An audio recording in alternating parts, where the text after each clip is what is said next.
Hi, I'm Dr. Felice Gersh, your integrative OBGYN. Well, there's been a lot in the news about the topic of abortion. And so I feel that no matter what your opinion is, you need to know what everyone is talking about when they say medical abortion. So that's what I'm going to talk about today for the next few minutes to educate you on what is a medical abortion. So we're going to talk about some very important things. First of all, what is the procedure that a medical abortion actually involves? Well, it involves, as you may guess from the label, medicine, pills. So there are two pills types. One is a single pill that is given, and it's followed by 4 additional pills. The first pill involves progesterone. The hormone progesterone is essential to the growth of a pregnancy. And what this first pill does is it blocks progesterone. Progesterone is essential, as I just said, and without adequate progesterone, then the developing pregnancy cannot grow and cannot continue to survive. So it basically stops it in its tracks. Now, eventually, most women would get to a point where their body would expel this pregnancy. But to move things along, a second set of pills are given. This set of pills works to further soften the cervix, which begins with the first pill, but the second set of 4 will cause softening and dilation of the cervix and causes cramping of the uterine muscle wall to expel the contents. So the first pill is taken. The second set of pills, of which there are 4, can be given in a variety of ways. The first one is swallowed. The second set of 4 can be placed in the mouth between the teeth and the cheeks and held there for 30 minutes while it dissolves, and then whatever's left is swallowed with a little bit of water. Or they can be held under the tongue, 2 and then 2, and once again, it needs to be left for 30 minutes and then swallowed. Or all 4 of them can be placed into the vaginal canal and allowed to stay there to dissolve and be absorbed. The second set of 4 pills can be given right after the first pill is swallowed and even as long as 48 hours later.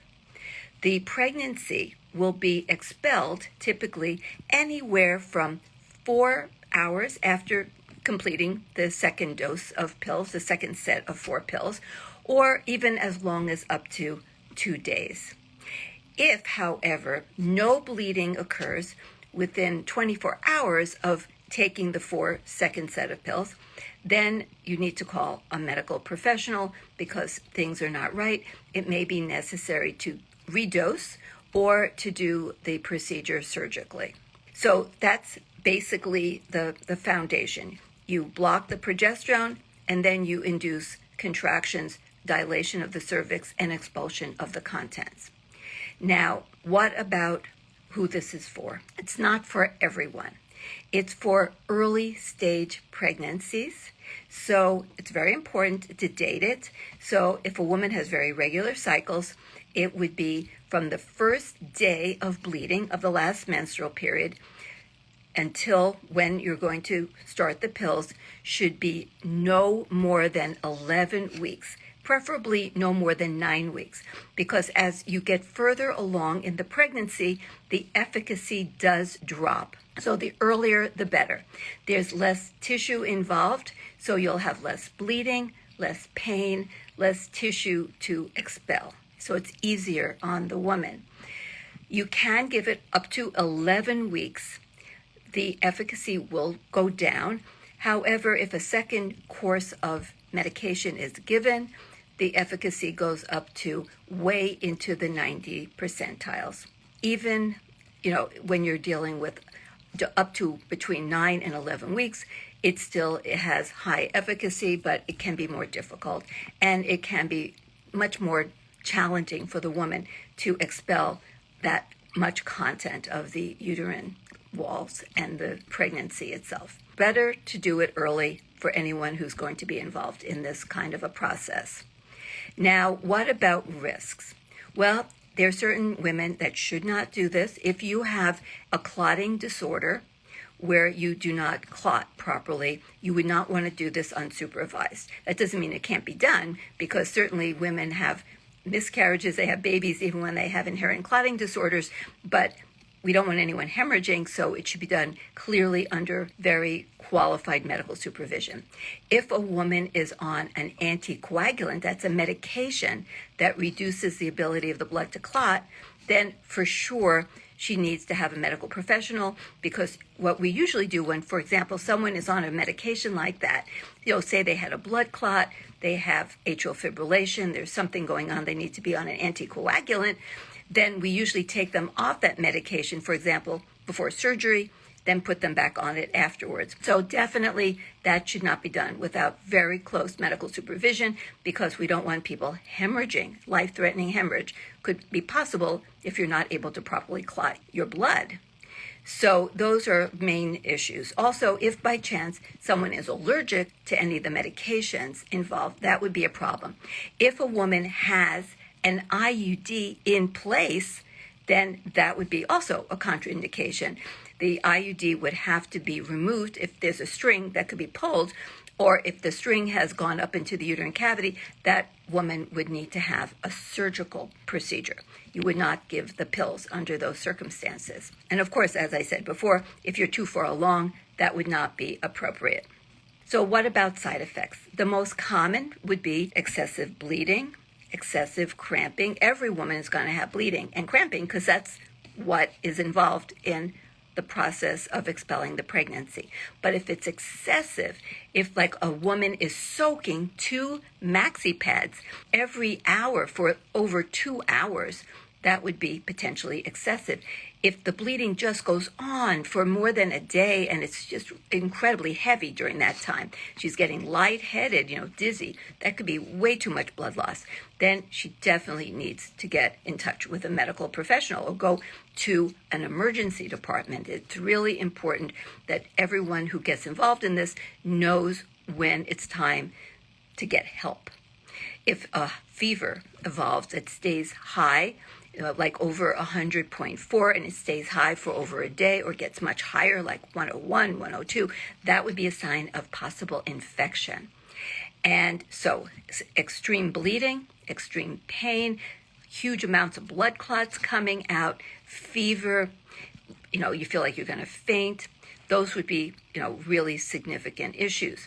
But every woman's going to have bleeding, every woman's going to have pain and some cramping, and it tends to be more the further along in the pregnancy a woman is.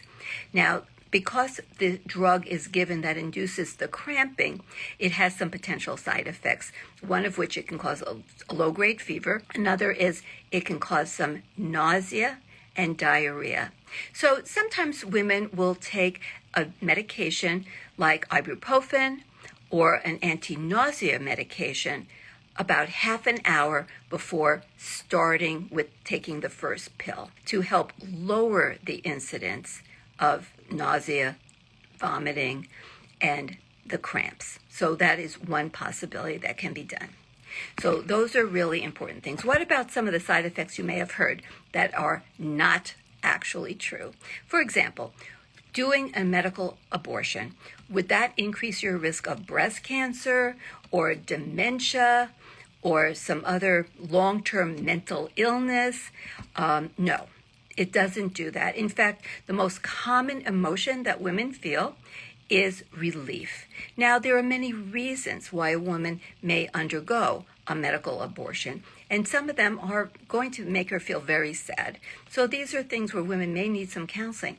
You can use a medical abortion for a non-viable pregnancy. You can use it for a pregnancy that has begun to miscarry, but it's not completely done and it's like lingering. It can be done because of genetic abnormalities and, of course, a host of reasons that can make a woman feel very sad about the whole process. So there's a whole host of emotions that a woman can feel, but that's natural. That's part of life. But the most common emotion is a sense of relief when it's an abortion that is chosen So that's really, really important.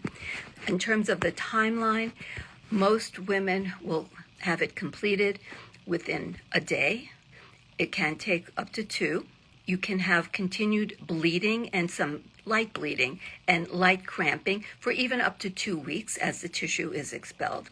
If there's a problem and there's excessive bleeding or a question of fever, excessive pain, or if there seems to be some other problem that's not going well, if a woman goes to an emergency department, the presentation of a medical abortion is exactly identical to a spontaneous miscarriage. And I think you should just know that there's no difference in the presentation, and there's really no difference in the management.